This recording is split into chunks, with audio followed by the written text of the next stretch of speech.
আচ্ছা বলো তো আমি কোথায় গেছিলাম? অনেকেই গেস করতে পারবা, কারণ এই ড্রেস দেখে অনেকেই বুঝতে পারছো অলরেডি যে আমি কোথায় গেছিলাম।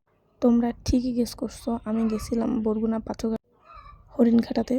এইটার নাম নাকি হরিণঘাটা ইকো পার্ক। আমি আর আমার হাজব্যান্ড আগে কখনো যাইনি, আমরা ফার্স্ট টাইম গেছি। যেহেতু আমরা চিনতাম না তাই আমরা ম্যাপ দেখে গেছিলাম। সব থেকে বেশি ভালো হয় পার্সোনাল ট্রান্সপোর্ট হলে আসলে ওইখানে যাওয়া লাগে বিকালের দিকে, কারণ বিকালের দিকে না গেলে অনেক রোদ থাকে আর আস্তে আস্তে সন্ধ্যা হয়, তখন দেখা যায় অন্ধকারে একটু ভয় ভয় লাগে, অথবা গাড়ি টাড়ি না থাকলে অসুবিধা হয়। তাই ব্যক্তিগত গাড়ি থাকলে খুব সুবিধা হবে।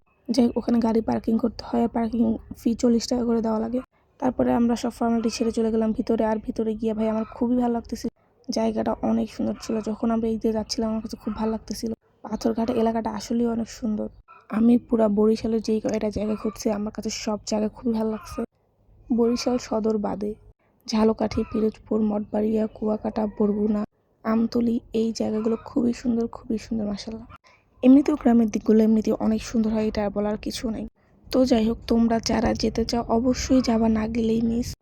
3-4 জন 5-6 জন এরকম করে যাবা, কারণ 2 জন গিয়ে মজা নাই। তারপরে আমরা পুরো জায়গাটা ঘুরে ঘুরে দেখতেছিলাম, যদিও বেশি দূর যাই নাই, কারণ বেশি দূর গিয়ে কোনো লাভ নাই, এগুলোই আর কি। তো এইদিকে আমার হাজব্যান্ড বলতেছিল যে সে নৌকায় উঠবে। তো আমরা 2জন নৌকায় উঠতে গেলেও 500 থেকে 700 টাকা নিবে, তাই আমি ভাবতেছিলাম দরকার নাই। হাঁটতে হাঁটতে হুট করে চোখের সামনে এইটা বললো, এইটার নাম কি আমি জানি না, তোমরা যদি কেউ জেনে থাকো অবশ্যই কমেন্ট করে জানাবা। এরপরে চোখের সামনে এরকম একটা ব্রিজ পড়লো, এটা অনেকটা রাঙামাটি ঝুলন্ত ব্রিজের মতো লাগলো দেখতে, কিছুটা সিমিলার। তোমরা জাস্ট জায়গাটা দেখো কি সুন্দর।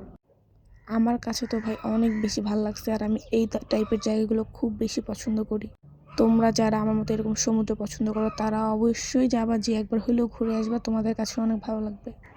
এই ব্রিজটা আমার কাছে অনেক ভালো লাগতেছিল, আর এইটা আসলে অনেক মেরামতের প্রয়োজন আছে, কারণ এখানে কিছুটা কাঠ, কিছুটা বাঁশ টাস দিয়ে জোড়াতালি দেওয়া, যদিও এটা ঠিক করার প্রয়োজন। যাই হোক, সেটা সরকার বুঝে নেবে। আমরা হাঁটতে পারতেছি, যাইতে পারতেছি, এটাই আমাদের জন্য অনেক। বাকি অংশটুকু আমি তোমাদেরকে পরের পাটে দেখাবো। আল্লাহ হাফেজ।